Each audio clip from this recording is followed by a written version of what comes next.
the orb.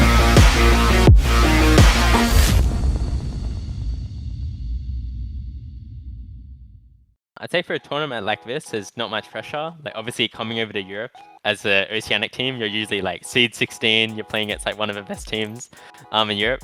But it's interesting because most of the time when we come over, we're playing like LAN, and in Australia we don't play that many LANs. So coming over for an online tournament is something we've never done before. We haven't done it much, so we're super excited to play. Yeah, even just in like a boot camp sense, like getting to scrim like all the best teams, like even like a lot of the tier 2 teams play with a very different style compared to Australia, where apart from a couple of outliers, everyone kind of tries to play like Greyhound because they're the most successful team. So when you come here, it's really interesting to see like how good you actually are. So I feel like in Australia, it's more like how good you are at playing against like a very specific style. But over here, it's more how good you are, like individually reacting and adapting and stuff like that. I think in Australia, we get like a lot of respect when we play it. Like teams give us a lot of space, and over here, teams are not afraid to like push the advantage, and they're really good at like capitalizing on little mistakes. And it's a lot harder to get your game plan off unless you try and dictate the game like super hard. Whereas in Australia, you can play very reactive, and you just like the best teams always win if both teams are playing reactive. But over here, I think the way you can approach games and the way the other teams approach games is very different. Oh, most interested? I'd say it's up between G2, Big, and 9Pandas. Obviously, G2 is like a full tier 1 team, and we've never played like a team like that other than Mouse in a big tournament. Also with 9Pandas, I've just been watching them recently. I think they're like a really good team. Like they play really nice with how they take map control and like what options they like do with that. They're very like varied. It looks very hard to read. Like when I watch them play, I can't imagine how it is like actually playing against them. And then I don't know. I've always wanted to play Big. I just feel like we could fucking humble them. So those three for sure. I'd say probably the European teams.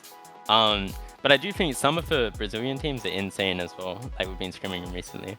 But I would probably say like G2, they're heavy favorites to win a tournament like this. Yeah, it's been pretty big.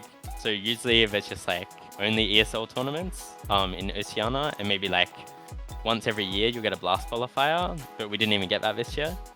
So being able to play like every weekend or every second weekend against all the best teams, it's been like really nice, because usually like we won't play a game per match, and then it's like, okay, you play like 4 matches in a row, and if you win, you go to Pro League, and if you don't win, you don't play for another 4 months or something. So it's really nice just being able to play like constant online matches. I think 9Pandas have like the best chance at like upsetting like the big dogs in this tournament. I feel like they play like super solid CS right now, and I feel like they're definitely in with a chance, especially in these online matches, for sure. I think at the moment, I'd probably remove Mirage. I think it's the most like played out map, and it would just be interesting to get some of like the old maps or like a new map in. I feel like a lot of the new maps they've been putting out recently have been like really nice. Like Ancient's really good, and so is Anubis, so it'd be cool to see another new map. I think definitely economy changes. I think it's like really important like the first like gun round and like pistol and my antis right now. And I feel like if you win both pistols, like you just get way too big of an advantage. But I'd say the economy like definitely like should get changed, especially in like MR12. But other than that, I just feel like sometimes the spray is like a little bit inconsistent, whereas in CS:GO it was very consistent, and the skill ceiling was like really high. Where I feel like now, obviously everyone's getting a lot better as they play more of a game, but I do still feel like the ceiling was way higher in CS:GO than CS2.